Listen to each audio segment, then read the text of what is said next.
एक ऐसी कहानी जिसमें कहानी का मुख्य किरदार यानी जो रियल कैरेक्टर है वो असल जिंदगी में जीते हुए भी फिल्मी नजर आता है। उससे जुड़ा आप जो भी इस समय देख रहे हैं, जो भी सुन पा रहे हैं, पढ़ पा रहे हैं, वो बहुत काल्पनिक नजर आता है, यानी वो असलियत में होता हुआ नजर नहीं आता। सोच कर देखिए, कैसे कोई गैंगस्टर जेल में बैठा है, देश दुनिया में अपना रुतबा कायम करना चाहता है, एक नेटवर्क खड़ा करता है, सिंडिकेट है जो देश के बाहर भी एक्टिव है। कैसे जेल में बैठकर एनसीपी के नेता बाबा सिद्दीकी की मुंबई में टेरर किलिंग हो जाती है। इसके अलावा अपने टारगेट यानी बॉलीवुड एक्टर सलमान खान, जिसको लेकर कई बार चेतावनी दी जाती है, उसकी ओर से एक बार फिर से चेतावनी आ जाती है। कैसे भारत के टुकड़े करने की जो हसरत पाले बैठे हैं कनाडा के जो खालिस्तानी हैं, उनकी हत्या करवाने का आरोप उन पर लगता है। ये सच नहीं लगता, लेकिन ऐसा हुआ है और ऐसा हो रहा है। आज बात कहानी के इसी किरदार की, या किरदार की उस कहानी की जिसे आप शायद इससे पहले नहीं जानते होंगे। साल 1998 से आप जानते हैं क्या हुआ था? सितंबर का महीना था और राजस्थान के जोधपुर में फिल्म हम साथ साथ हैं की शूटिंग चल रही थी। सलमान खान से लेकर इस फिल्म में जो और कलाकार आपको नजर आए, सैफ अली खान हो, तब्बू हो, ये कलाकार जोधपुर में डेरा डाले हुए थे। जोधपुर से करीब 40 किलोमीटर की दूरी पर भवाद कस्बे में लोग शूटिंग करने के लिए पहुंचे हुए थे और दिन भर शूटिंग हुई। 27-28 सितंबर की दरमियानी रात भवाद के करीब कंकाड़ी गांव में सफेद जिप्सी रोशनी चमकाते हुए नजर आती है। गांव वालों ने फौरन अंदाजा लगा लिया कि यहां पर शिकारी पहुंचे हुए जो चिंकारा या काले हिरण का शिकार करने की तलाश में है।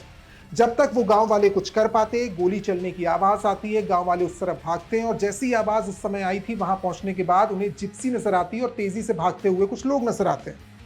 कुछ नौजवानों ने जिप्सी का पीछा किया, लेकिन वो भागने में कामयाब हुए। अगले दिन अखबारों में चश्मदीद के हवाले से इस घटना की खबर छपी। चश्मदीद ने दावा किया कि उसने भागती हुई जिप्सी में सलमान खान को बैठे हुए देखा। यानी जो चश्मदीद था उस समय, उसने रात में पहचान लिया था कि सलमान खान उस जिप्सी में बैठे हुए हैं। इसके बाद अखबार की इस रिपोर्ट के बाद बवाल मच गया। मामले की छानबीन शुरू हुई। वन विभाग की एक टीम को घोड़ा फार्म हाउस पहुंची वो, जहां पर सलमान समेत कई और कलाकार थे, क्रू मेंबर्स थे जो हम साथ साथ है की शूटिंग करने पहुंचे थे। इस पूरे कैंपस से, कंपाउंड से काले हिरण के अवशेष मिलते हैं और इसके बाद 2 अक्टूबर को बिश्नोई समाज ने इस मामले में सलमान खान के खिलाफ पहली एफआईआर दर्ज करवाई। 4 मामले और दर्ज हुए। सलमान के अलावा सैफ अली खान, एक्ट्रेस सोनाली बेंद्रे, तब्बू को आरोपी बनाया गया। सलमान खान की गिरफ्तारी हुई, उन्हें जेल जाना पड़ा। सलमान पर मुकदमे और जेल जाने के बावजूद भी, ध्यान से सुनिएगा, सलमान पर केस दर्ज हुआ, जेल जाना पड़ा। इसके बाद भी बिश्नोई समाज ने उन्हें माफ नहीं किया। सलमान खान कई बार मीडिया के सामने आ चुके हैं, इंटरव्यू में कह चुके हैं हिरण का शिकार उन्होंने नहीं किया, लेकिन आज भी यह समाज सलमान को दोषी मानता है। हाल ही में एनसीपी के नेता और महाराष्ट्र के पूर्व मंत्री बाबा सिद्दीकी के मर्डर की गैंगस्टर लॉरेंस बिश्नोई ने जिम्मेदारी ली है। मुंबई पुलिस को शुरुआत से शक था कि लॉरेंस बिश्नोई का गैंग इसके पीछे हो सकता है। उसकी वजह है, चर्चा थी कि बाबा सिद्दीकी एक्टर सलमान खान के करीबी हैं। यही वजह है कि लॉरेंस बिश्नोई ने उन्हें निशाना बनाया। लॉरेंस बिश्नोई ने सलमान को चेतावनी दी कि वो माफी मांग ले या फिर अंजाम भुगतने के लिए तैयार रहे। अब बात लॉरेंस के डॉन बनने की। कॉलेज में एक आम लड़की की तरह क्राइम किंग बनने का सफर उसका शुरू हुआ। लॉरेंस बिश्नोई का जन्म 12 फरवरी 1993 को पंजाब के फिरोजपुर में एक गांव में हुआ था। उसके पिता हरियाणा पुलिस में सिपाही थे। हालांकि बेटे के जन्म के 4 साल बाद यानी 1997 में उन्होंने पुलिस की नौकरी छोड़ दी, खेती शुरू की। लॉरेंस ने 12वीं तक की पढ़ाई की अबोहर जिले से। इसके बाद साल 2011, यहां से याद रखिएगा, साल 2011 में उसके पिता ने उसे चंडीगढ़ के डीएवी कॉलेज में एडमिट करवाया। यहां उसकी दिलचस्पी आई राजनीति में। Punjab university campus student council में वो शामिल हुआ। इस दौरान उसकी पहचान होती है गोल्डी बराड़ से। ये गैंगस्टर है जो पंजाब यूनिवर्सिटी में पढ़ रहा था। दोनों पहले एक साथ यूनिवर्सिटी की स्टूडेंट्स पॉलिटिक्स में शामिल हुए। इसके बाद एक गुट में टकराव की वजह से अपराध की दुनिया में आ पहुंचे।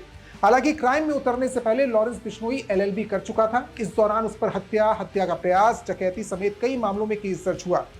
अपने खिलाफ दर्ज 7 में से 4 आरोपों में बरी हो चुका है, जबकि 3 अब भी केस चल रहे हैं। इन आरोपों की वजह से पुलिस ने लॉरेंस बिश्नोई को अरेस्ट करके जेल भेजा, लेकिन यहां कुछ उल्टा हुआ। यहां दूसरे जो गैंग थे, उनके गिरोहों के साथ वो संपर्क में आया और गैंग का विस्तार कर लिया। इसके बाद हथियार डीलर्स के संपर्क में आया। जेल से बाहर आने के बाद कथित तौर पर उसने मुक्तसर गवर्नमेंट कॉलेज में स्टूडेंट्स यूनियन के विजेता, जो विनर था उस समय, और लुधियाना नगर निगम चुनाव में जो कॉम्पिटिटर था, प्रतिद्वंदी थे उम्मीदवार, उनकी गोली मारकर हत्या कर दी। आखिरकार राजस्थान पुलिस के साथ हुई मुठभेड़ में 2014 में वो अरेस्ट हो गया। 2014 याद रखिएगा, 2014 में अरेस्ट हुआ और साल 2021 में तिहाड़ में उसे शिफ्ट किया गया।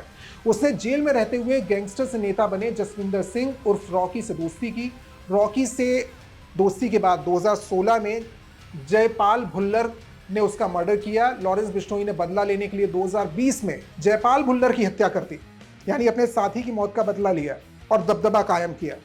साल 2021 में लॉरेंस बिश्नोई को मकोका के तहत केस दर्ज कर सुनवाई के लिए भरतपुर से दिल्ली की तिहाड़ जेल शिफ्ट किया गया। सलमान खान वाला जो पूरा एपिसोड है, इसके बीच में आपने देखा क्या कुछ हुआ है।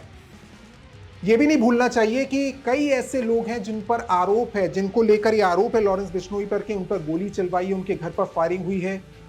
और सिद्धू मूसेवाला प्रकरण भी आपको याद होगा, सिद्धू मूसेवाला की जो हत्या हुई उसमें भी लॉरेंस बिश्नोई गैंग ने जिम्मेदारी ली।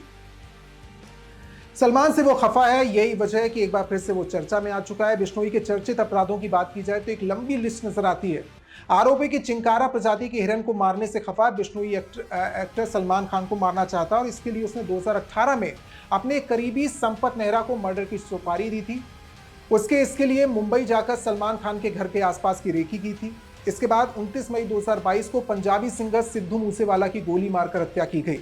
इस हत्या की जिम्मेदारी कनाडा में छिपे बिश्नोई के साथी गोल्डी बराड़ ने ली। उसने दावा किया कि बिश्नोई गैंग ने मूसेवाला को मरवाया है।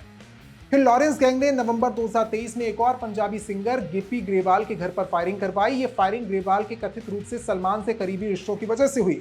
हालांकि गिप्पी ग्रेवाल ने सलमान से रिश्तों को साफ तौर पर इनकार किया, मना किया। लॉरेंस बिश्नोई गैंग के अपराध का सफरनामा यही नहीं रुका। पिछले साल 5 दिसंबर 2023 को करणी सेना के अध्यक्ष सुखदेव सिंह गोगामेड़ी की हत्या हुई थी जयपुर में, आपको याद होगा। घर पर गोली मारकर हत्या की गई थी। रोहित गोदारा के जरिए सोशल मीडिया पर पोस्ट करवाकर इस हत्या की जिम्मेदारी लॉरेंस गैंग ने ली। इस घटना के 10 महीने बाद अब एक्टर सलमान खान के करीबी और महाराष्ट्र के पूर्व मंत्री बाबा सिद्दीकी की मौत हो चुकी है, हत्या हो चुकी है और लगातार चेतावनी है सलमान खान के लिए। अब देखिए, 1 दशक तक जेल में रहने के बाद जो मैंने आपसे कहा शुरुआत में कि एक फिल्मी कहानी, काल्पनिक कहानी नजर आती है, उसकी वजह है कि 1 दशक जेल में रहने के दौरान जिस तरह से बिश्नोई गिरोह दिल्ली, हरियाणा, पंजाब, यूपी, राजस्थान, यहाँ तक कि महाराष्ट्र और गुजरात के अलावा कई देशों से ऑपरेट कर रहा है। कई देशों में इसके एक्टिव मेंबर हैं, 700 से ज्यादा शूटर्स हैं। ये क्या बिना राजनीतिक संरक्षण के संभव है? इस तरह के कई आरोप लगते हैं। सबसे इंपॉर्टेंट बात, सोशल मीडिया में अगर आप जाएं तो लॉरेंस बिश्नोई को लेकर राय बटी हुई है। कोई इसे बाकी गैंगस्टर की श्रेणी में रखता है और कोई कहता है ये देशभक्त है, कोई इसे भगत सिंह का देशभक्त भगत सिंह की तरह बताता है। आपकी राय इस पर क्या है? कमेंट बॉक्स में हमें जरूर बताइएगा। उम्मीद करते हैं कि आपको पूरा सफर लॉरेंस का और जो बिश्नोई समाज का है वो समझ में आया होगा। उम्मीद करते हैं एपिसोड आपको पसंद आया होगा। शुक्रिया।